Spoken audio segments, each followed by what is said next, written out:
So are you having a problem with the check light engine? As you can see, all the lights are working just fine.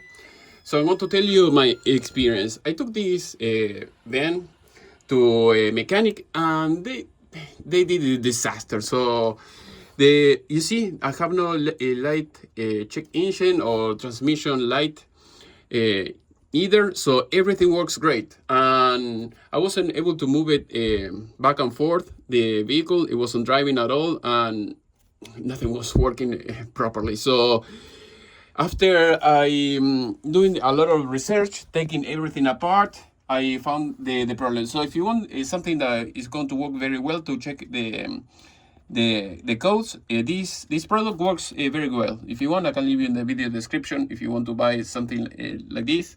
This is the model NL102. Is economical. It's like $200. Otherwise, you can get something more expensive for $400 in Harbor Freight. So the first thing I would recommend you is to check all the fuses. So at least in my case, I had some relays that were bad, so I replaced them. The fuses were all good. So also you're going to have these caps here just in case, and the fuses were inside of this area here.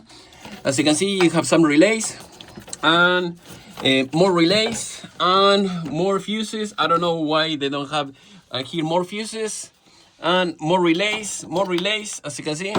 And I don't know why they don't have a fuse box, so I'm thinking maybe I can add another fuse box here, extend all those wires in this area, so that way, I don't have to take the cover apart. So I'll show you the problem that I was having here.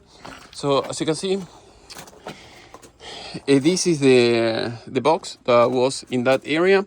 So when I took it apart, I had the grease, grease everywhere, and I took this apart. I took out all the relays, and I cleaned all the legs because it had some type of grease, so that way it will do very good contacts. And I had, for some reason, this relay was missing and this fuse was missing, and that was crazy because if you see here, it will tell you what you need in those areas.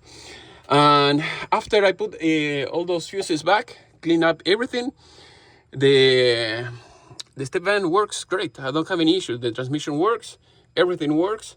I don't have any problem. Another disaster that this guy, the mechanic, fixed. At least this guy is in Florence, Kentucky, and it's a disaster. Riders Automobile.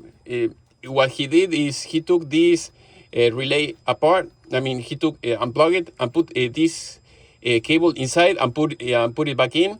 And this was all full of water, so it was a disaster. So it seemed like nobody wants to work on step vans or cars, so they don't know what they're doing. So I had to fix it myself. I have no idea what I'm doing. Just follow the diagrams, trying to search online, and I didn't see much information. So that is all you have to do. And at least in my case, it worked great. If you have any question, please let me know. Section below. See you next time.